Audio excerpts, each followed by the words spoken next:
अपने शरीर छोड़ने के कुछ समय पहले महाराज जी कैची धाम में बैठे हुए थे। श्री सिद्धि माँ बैठी हुई थी और एकाएक बाबा जी ध्यानस्थ मुद्रा से बाहर आते हुए श्री माँ की तरफ देखते हैं और श्री माँ से एकाएक कहते हैं, अम्मा एक दिन यहाँ घी के दिए जलेंगे। बाबा जी की इस बात में एक रहस्य छिपा था जो किसी के द्वारा समझ पाना दुरूह था। कारण कैची धाम में बिजली की रोशनी पर्याप्त मात्रा में उपलब्ध रहती थी और महाराज जी के इस कथन कि घी के दिए जलेंगे किसी के समझ में नहीं आ रहा था।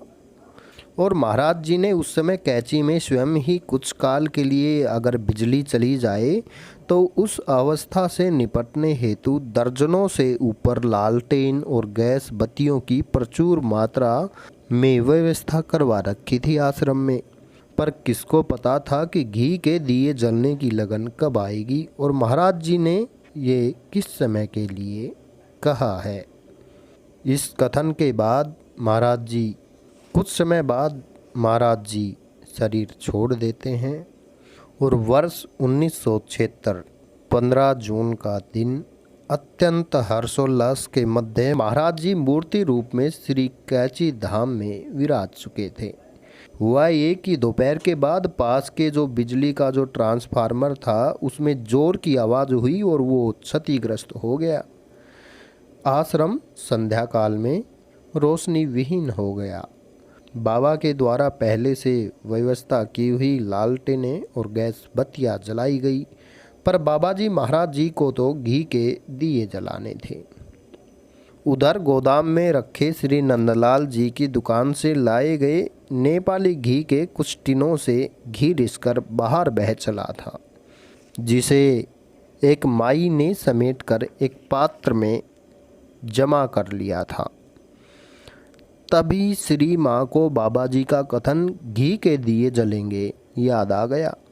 तत्काल ही उन्होंने बड़े बड़े दियों में वह घी भरवा कर उसमें रुई की मोटी मोटी ज्योतियाँ जलवा दी और उन्हें राम कुटी, राधा कुटी, बाबा जी महाराज जी के मंदिर के चारों ओर तथा ऊपर भी एवं आश्रम मार्गों में जहाँ जहाँ बाबा जी विचरण करते थे और 5 मंदिरों में एवं प्रवेश मार्ग में रखवा दिए।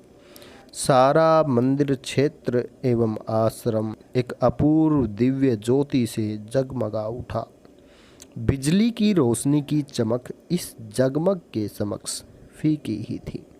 महाराज जी का वो कथन आज पूरा हुआ और दिया भर घी भी अर्धरात्रि से ऊपर भी पर्याप्त रहा। महाराज जी का कथन कोई भी हो, किसी भी स्थिति में किसी भी प्रकार से कहा गया हो, पूर्ण अवश्य होता है। महाराज जी ने बहुत से ऐसे भी कथन कहे जो कि उनका शरीर होने के बाद भी पूर्ण होते रहे, हो रहे हैं और होते रहेंगे। जय हो श्री भक्तवत्सल भगवान।